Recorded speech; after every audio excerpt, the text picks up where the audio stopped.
Thank God it's Friday and it's time now to talk movies. Now, that was a clip from new horror thriller called Abigail, a story about a bloodthirsty 12-year-old. Joining us now to talk about this and other films this weekend, we have with us film critic Richard Crouse. Good morning, Richard. Great to see you.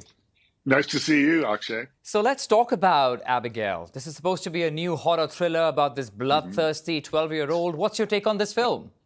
Well, it starts off kind of as a heist. So a team of ragtag criminals are thrown together by a mastermind. They're told all you have to do is kidnap this 12-year-old daughter of an underworld figure, a mob figure, keep her safe for 24 hours in this big Gothic old mansion on the outskirts of town.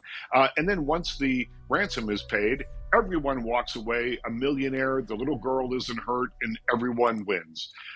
And it turns out, though, that as the trailer makes very clear, Abigail isn't an ordinary 12-year-old. She's actually a vampire. So she is not trapped in the house with them. They are trapped in the house with her. And this becomes a bloody and gory film that I think genre fans will probably get a kick out of.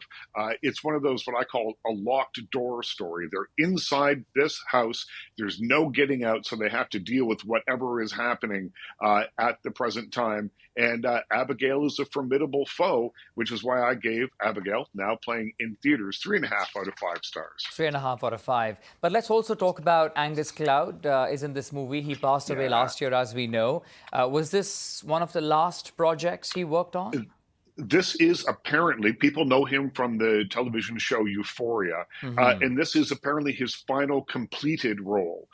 So he may have been working on something else when he passed away, but this is the last role that he actually finished and was able to be released after his untimely death. Okay, and before we move to the next film, is horror your genre really? Do you like horror? I do like horror. You do? I do like horror films. But the thing that I love about horror films is all that the audience demands from them is that they be scary. They don't have to cost $100 million. They don't have to have state-of-the-art special effects. If there's a new idea, if it makes the hairs on your back of your neck stand up a little bit and it gives you that adrenaline rush, you go to the theater where you feel safe to be scared. You want that adrenaline rush. And if I get that from a movie, then it's successful. Okay, good to know. All right, next up we have the Sasquatch Sunset. What do we know about that film? Oh, you love it, don't you?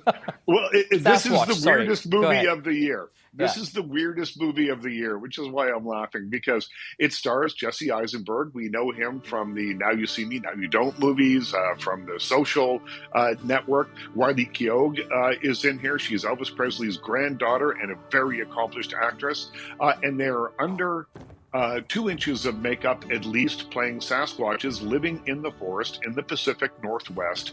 And the first half hour of this movie is kind of almost like a National Geographic documentary about what Sasquatches do when they're just alone in the woods. And they do all the things that you think they're going to do, some things that I can't say on television.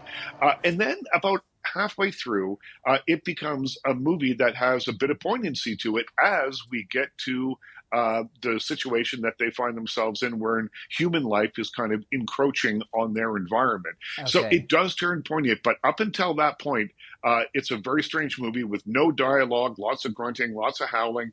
And as I wrote in my written review, it's all about your level of commitment to the ideas, about how you're going to enjoy this movie or not. But I think that making a movie this audacious about Bigfoot in 2024 is no small feat. So I gave it the unrateable rating. Unrateable rating. Very it's either a 0 star if you're not into it, or it's 5 stars if you're all into it. Sasquatch Sunset in theaters now.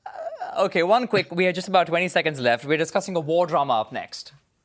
Yeah, Irena's Vow, based on a true story about a heroic Polish woman who saved 12 Jewish prisoners during the Second World War. Great lead performance that gives the film a lot of empathy, but it's a little melodramatic by times, so I give it 3 out of 5 stars. All right, Richard, always great to have in the program. Thank you for this. Appreciate it. Thank you.